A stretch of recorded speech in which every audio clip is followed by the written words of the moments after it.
What is up? What is going on, guys? How are you doing today? I'm doing okay. Thank you. Thank you for asking. So, in my continuing effort to dispel myths and rumors and bad information about REDGARD, I'm going to do another video. I searched the internet, as I like to do, on finding things. I'm going to put my phone on airplane mode so I don't get interrupted. As I like to do, is to find things to push back against, because I feel that it's correct to know what you know. And through the years, I've been using REDGARD now, I think 12 years, maybe 14. Somewhere between about 12 and 14 years I've been using REDGARD. And I've used others. I've used Aqua Defense and Hydroban and Ardex and all the others. And I like them too. I don't have a problem with using another product. That this is sold at Home Depot makes it easier to pick up and all that stuff is why I use it by default. But if they had any other product at Home Depot, I would pick that up too. They all work the same. But they're all not treated the same, because it is found at Home Depot and because it is arguably the least expensive of the waterproofing products. So last month I did two or three videos pushing back on Isaac Ostrom, Tile Coach, with some of the myths and fallacies that he puts on his videos, so that I can kind of squelch the narrative that REDGARD is a bad product, because it's not. And also squelch the narrative that it has to be a certain mill thickness in order for it to work, because that's garbage. Go back on my channel and just type in fact, go to the YouTube search box and just type in REDGARD and then Star Tile right after that. And you're going to find all my videos that I have about REDGARD, so I don't have to explain every single one. This one in particular is a homeowner who seems to have an engineering degree of some sort, because he just dissects REDGARD to its finest component and, the mill thickness and this and that, blah, blah, blah, which is overkill. But the one thing that he does well, and the one thing that I don't necessarily do, because I don't feel that it's necessary, is he primes it first. And that's something that Isaac never did, that he primes what he's putting on first, meaning that he's watering down the REDGARD and putting a primer coat on first. So it's 1 part REDGARD, I think 3 parts of water, 4 parts of water. And he rolls and brushes that all on first, so that he has a prime coat, and then he goes on and slathers on to get this mill thickness that he thinks he needs, which he doesn't. And then he starts measuring all this stuff. I'm going to bring up this video and let him talk. I don't know his name exactly. I just kind of found some videos about REDGARD and he popped up, so I'm going to let him talk. All right, welcome to my channel. In this video, we're going to be applying something called REDGARD. It's a waterproofing membrane. You wipe it on or paint it on. It looks like this. And the purpose of this video specifically will help you to understand how thick you should put this stuff on. Now, obviously, it depends on your situation. Are you doing a shower floor, or are you doing a wall? How much exposure to water? Do you need it to be a crack preventative, or does it need to be waterproof? So hopefully this video can help you out. The instructions in my particular application for a vertical shower wall call for a trowel application. And I was really afraid that it would go on too thick. One of the big reasons why REDGARD fails is if you put it past a certain mill. A mill is 1/1000th of an inch. And this is a wet mill gauge, so you're definitely going to want to pick yourself up one of these. And I'll pop a link down below for this one or a similar one if you're interested. But basically, how thick should you put it on, right? And you don't want it too thin, otherwise it won't potentially be waterproof, right? So the instructions call for waterproofing, as I understand it, to be about 25 mils as a minimum. Okay, so we're going to actually do a test here, and I'm going to show you with a brush how many strokes it might take, or how many coats, I should say, strokes and coats, it will take to apply REDGARD. Now, if you're working with hardy board, there's been a lot of reviews or a lot of comments saying you should prime it first, and the instructions do call not for hardy backer or hardy backer specifically, but for a primer. And so the instructions say mix it with 4 parts water to 1 part REDGARD. So that's what I'm doing here. In our little test, we're actually going to be applying the primer to one group. Now I'll do in a separate video to see, does it actually affect the strength and the integrity, the bond? with tile once you tile this, right? So check that other video out. That'll be coming soon if it's not out already. You can search for that in my channel. But for now, I'm going to apply the primer, just as you see here. I'm going to stir it really well and let that go on, just one coat of primer. And again, I am working with 1/2 inch Hardy backer as my cement backer board. Okay. And then the other square up there you see, I'm not going to prime. That will just be the plain cement backer board. Okay.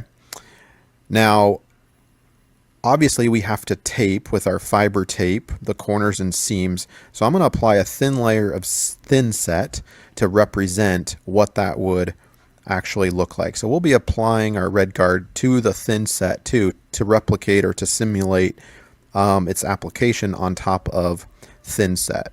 And I'm going to prime this layer as well. Looks kind of like strawberry milk, doesn't it? So we'll get that on there, and we'll go ahead once that's dry and we'll apply our first coat of Red Guard. This is straight up 100% Red Guard. In other words, it has not been diluted. And we're going to apply that to the thin set and to our primed square and our unprimed square. Now the big question you're going to ask yourself is how many mils is one coat, right? So we'll get to that a little later, but basically I'm not really happy with the thickness. One coat did virtually nothing. And watch my technique when I do the brush strokes. You can see some lines when I apply it, and I try to knock those lines down so that it's a nice straight coat of pink, right? I'm not trying to glob it on. I'm not trying to get it thick. I just want to see how many coats will it take to get to the minimum mils requirement for Red Guard to activate as a waterproofing membrane. And so that's kind of what I'm doing. I'm going over here coat by coat. And it goes on just like paint. So if you're thinking about brushing this stuff on, it's going to be very paint-like. Almost, I wouldn't say watery, but it's definitely not this thick rubber substance that I thought I would kind of be dealing with. It goes on very thinly. Now, a typical credit card might be about 30 mils, depending on the material of the credit card. So that might be a good starting place if you don't have one of those wet gauges. Okay, so I'm going to stop it right here because I just want to say this. He said a couple of things that I disagree with. You know, if it's not on thick enough that it's not going to perform as a waterproofer. Garbage. If he had done nothing at this point, this is the third coat he's putting on. But if he had done nothing by the second coat, it's waterproof. It's already waterproof by the second coat. Third coat, okay. I can give that a pass because some people are freaked out about not having enough. Anything past 3 coats, you're just not doing anything. You're literally not doing anything. And when he talks about a credit card thickness, which is what Isaac talks about, that's garbage. Like, it's just complete, utter nonsense. And as I said, go up to my channel and just type in Red Guard and watch all my videos, because I have proof positive that 2 coats does the job. My cardboard box thing with the mortar and all that stuff that I posted a couple of weeks ago, all 4 of those products, 3 of those products, because I failed the 4th one, but all 3 of those with 2 coats of Red Guard painted on that cardboard box with the mortar in it worked fine. 14 days of water stood in there. So for him to say that is not really true, but okay. So we're going to apply yet another coat here. You can see it says 2 coats. That's already on there, and I'm applying the 3rd coat. So I'll try to keep that updated as I apply the coat for you. And we'll let that dry. Now, one really thin layer or brush coat of Red Guard will not take an hour or an hour and a half to dry at all. This will dry in 15 minutes or less. It already starts to turn red pretty quickly. So keep that in mind as maybe an extra way to gauge. You know, the instructions say 1 coat should take 1 hour or 1.5 hours or maybe more to dry. Well, that implies a pretty thick coat, in my opinion. Exactly. And so the experiments that both Isaac did and Steve did talked about, oh, the time stipulation that you have to wait till the next day because it's not drying up because you slathered it on there as if it were like icing on a cake. That's not how it's meant to be. It's it's just diametrically opposed to common sense. So here we are, approaching 5 brush coats of Red Guard. And we'll keep the process going. We're at 6 now. Now, computer paper weighs in at about, a typical sheet of computer paper, about 5 mils. Okay, so you stack 5 of them together, you're going to get about 25 mils. Here's how it compares to the credit card. I know you can't see that with a great angle. Let me get another angle here for you. So 5 sheets of computer printer paper, 20 weight, by the way, is going to be about 25 mils. Now here I am after 7 coats, and I'm going to peel this off. I just cut a little rectangle with my X-Acto knife, and this is the unprimed side. And you can see how incredibly thin that is still, not even close to being the thickness of a credit card or... Right. Incredibly thin layer of Red Guard is still waterproof. After 5 coats, like 5 coats is like, 3 too many. Or 5 pieces of computer paper, right? If you don't have a wet film mill gauge, like I said. So this is 2 sheets of computer paper, and I'm going to press that down, and it is completely flush. So that tells me we're about 10 mils. So 7 brush strokes, or 7 coats of Red Guard, thinly applied, is going to be about 10 mils. And we need to get 25 mils as a minimum.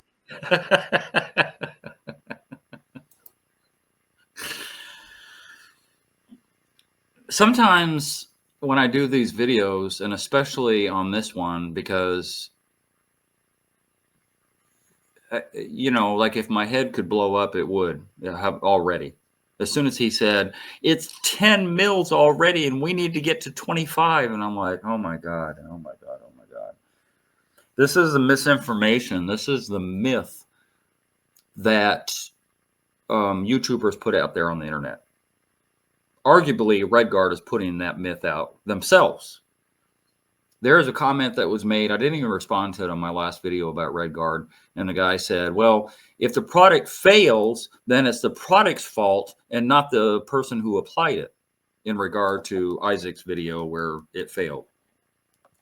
How are you going to put out a product with instructions on how to put the product on and then have it fail, and then you're blaming the person? And I'm like, I'm not even going to give this the time of day. I'm not going to respond to that comment because it's so idiotic.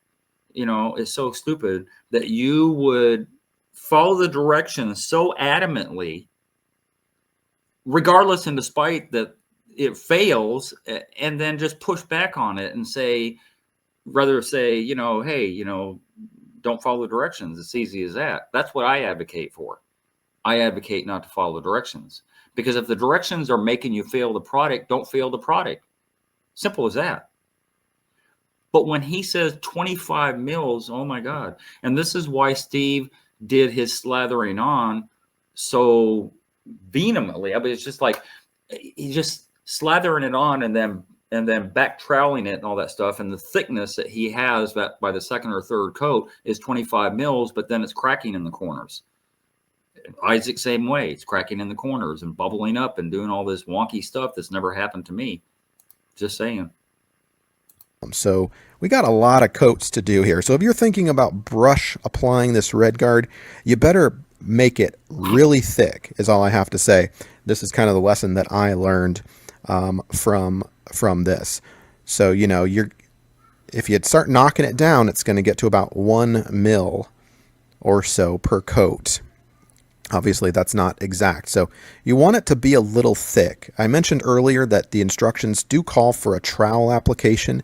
However, at a 45-degree angle, that's going to be a really thick layer. And my fear is that this stuff gets on and it dries, and I put it on too thick and it starts to crack and fail. That's like the worst case scenario. So I really appreciate a more conservative approach. And I'll kind of tell you kind of what I do here.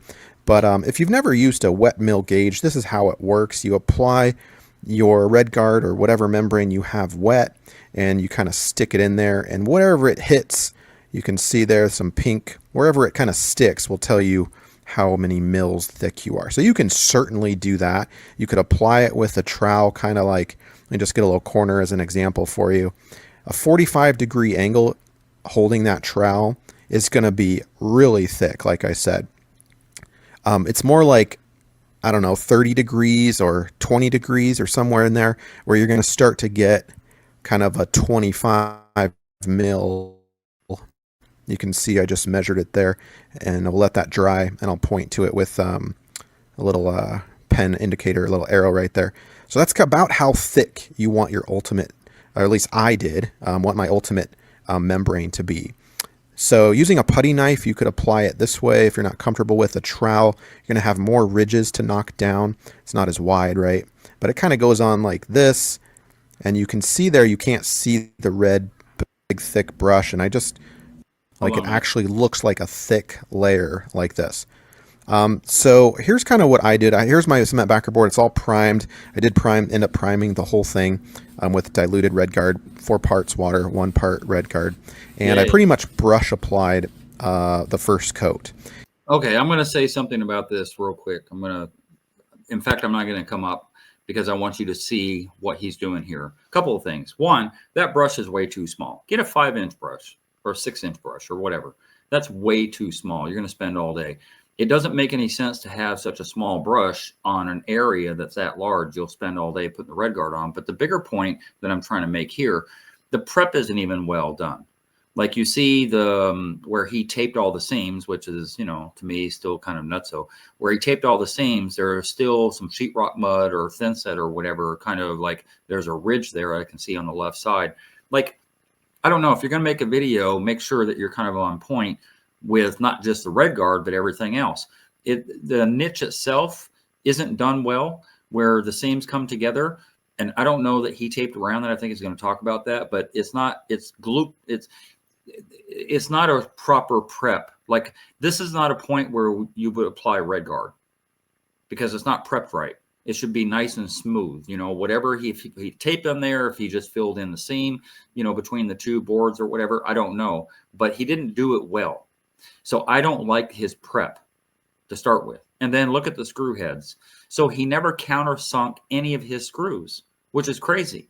So there's no reason those screw heads, and I come from a tile background. So I think about, oh, I'm putting thinset on there and all that stuff. And if it's a really small tile going around that niche, I'm going to have that bump out with that screw head. That's why I countersink my screws. It just makes sense, right? And then you back butter where you countersunk all the screws and all that stuff. Now you're prepped and ready to go for Red Guard. Just really well. I had a big thick brush, and you don't have to check for mil depth at this point. I kind of knew I was at 1 mil, maybe a little bit more. But I applied that first coat brushed on for the most part, and that allowed me some more control. And I'm certainly going to brush on my tape here. The prep is really horrific. I don't like that prep at all. Did I say that already?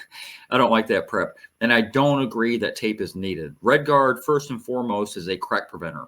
And it stretches a lot. I've showed it on videos before where I could stretch a piece of Red Guard like 3-4 inches. Tape will never do that. So tape is not going to help you.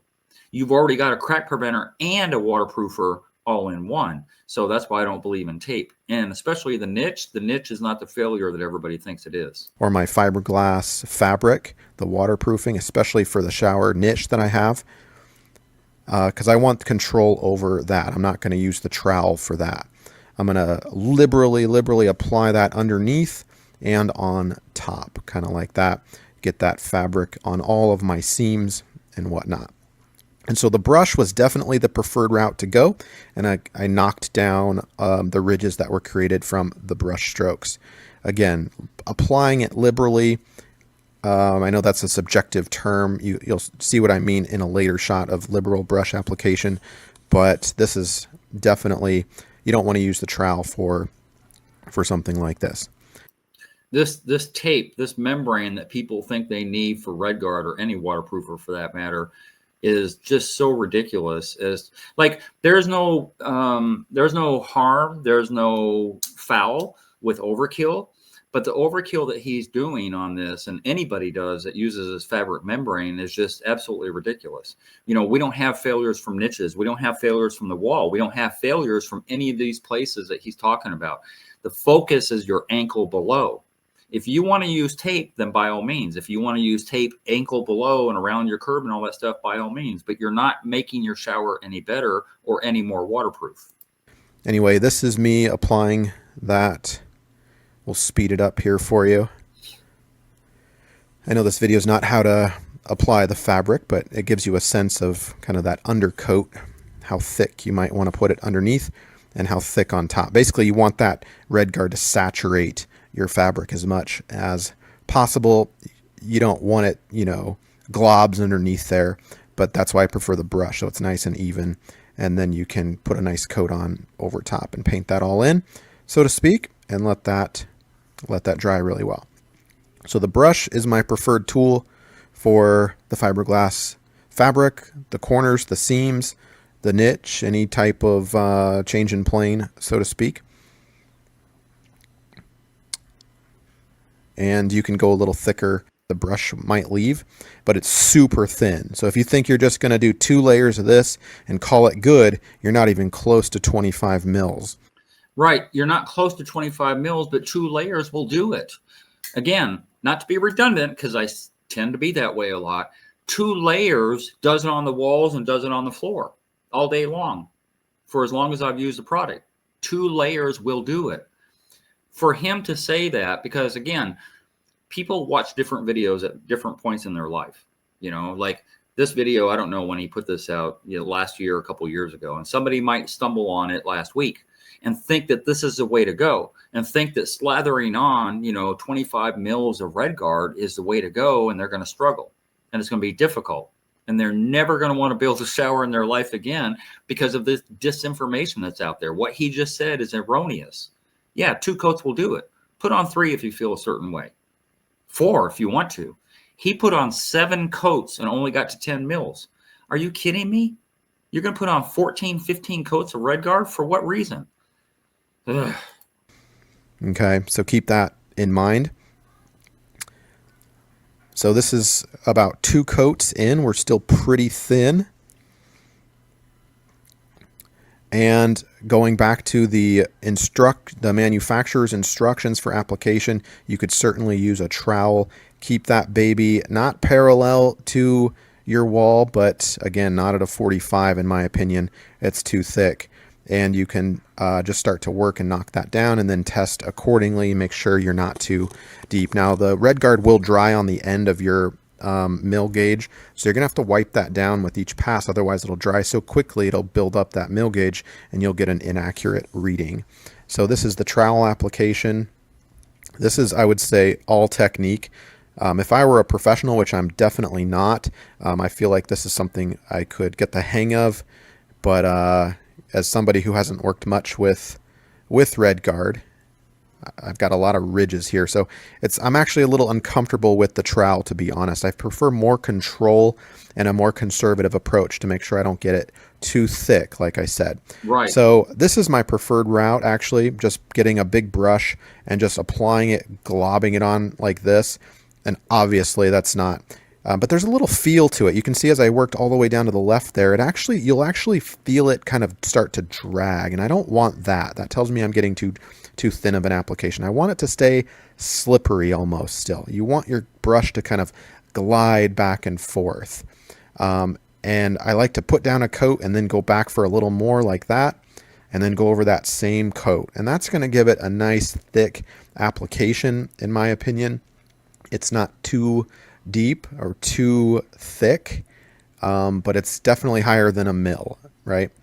And I can obviously get my gauge out and check that. And if you are doing multiple coats, you're going to want to use concepts of addition, right? Because your wet mill gauge will only measure what's wet, not your coat underneath. So keep track of your depths as you apply it. And that's about it. We'll stop the video there. All right, welcome to my channel. Yeah. So we'll stop the video there. I agree.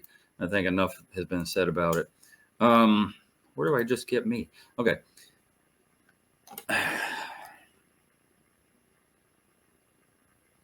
That's all I can do is palm hand.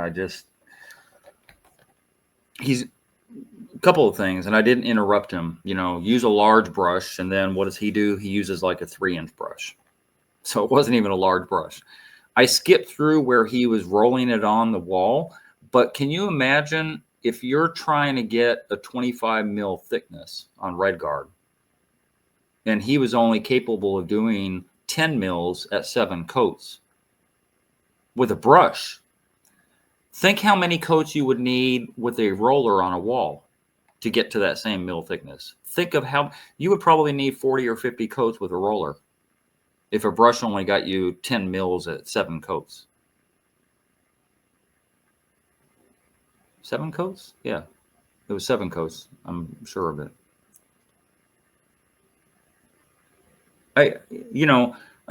Sometimes I'm at a loss for words. As much as I talk, as much as I ramble, I'm at a loss for words because I don't understand. He sounds relatively intelligent. You know, he sounds too learned. Learned meaning he follows directions, which is the fail of everybody that fails REDGARD is following the directions. When he slathered it in his niche and started using the trowel to get it to that 25 mil thickness, I'm just, wow. Niches don't fail. Walls don't fail. I don't know. There is a fear factor going in showers, going from about 15, maybe 18 years ago. Before there were waterproofers, before Curdy Schluter, before REDGARD and Aqua Defense and Hydroban and all that stuff, we never waterproofed our showers, and they worked fine. Our showers lasted 20, 25, 30 years. By that time, arguably, people are changing. You know, they're changing. Oh, that's dated, you know, from 25 years ago, and I want to upgrade. Yeah, some of them fail along the way because it depends on operator malfunction on how they were built. But at the end of the day, building a shower 20 years ago, 25 years ago, it got its life. You're doing your roof every 20 years. You're painting your house every 12, 15 years. I don't know. You know, you're changing your car out every 8 years or 10 years. Everything has a shelf life. And so does your shower. I don't know why people expect to have a 100-year shower where nobody's going to have a 100-year shower unless they just like 100-year showers. Like, it doesn't make any sense that everything in your house fails at some point, but your shower never should. And it never did prior to REDGARD and all these other products. It never did by the time people were renovating. I'm just saying. So with that, I will shut up and I will move on to the next video because I'm passionate about this. I just don't understand the lack of common sense and rational thinking and critical thinking. That's what I was looking for, not rational. Critical thinking. That's more important. I just don't understand the lack thereof. It just boggles my mind. And that's why I get passionate about it, because it's like, come on, open your brain cells a little bit, please, so I don't have to do these videos. I don't like these pushback videos, but I feel the need to do them because that's what I do. Anyway, have a good day, guys, or night, or whatever time you're watching this. See you until the next one. Bye. Have a good one. Bye. If you're going to call me for advice, please donate $50 for 30 minutes. My link to my PayPal and my Patreon account is down below. And if you haven't already, hit the subscribe button and hit the bell so you get immediate notifications as soon as I post videos. And thank you very much for your support.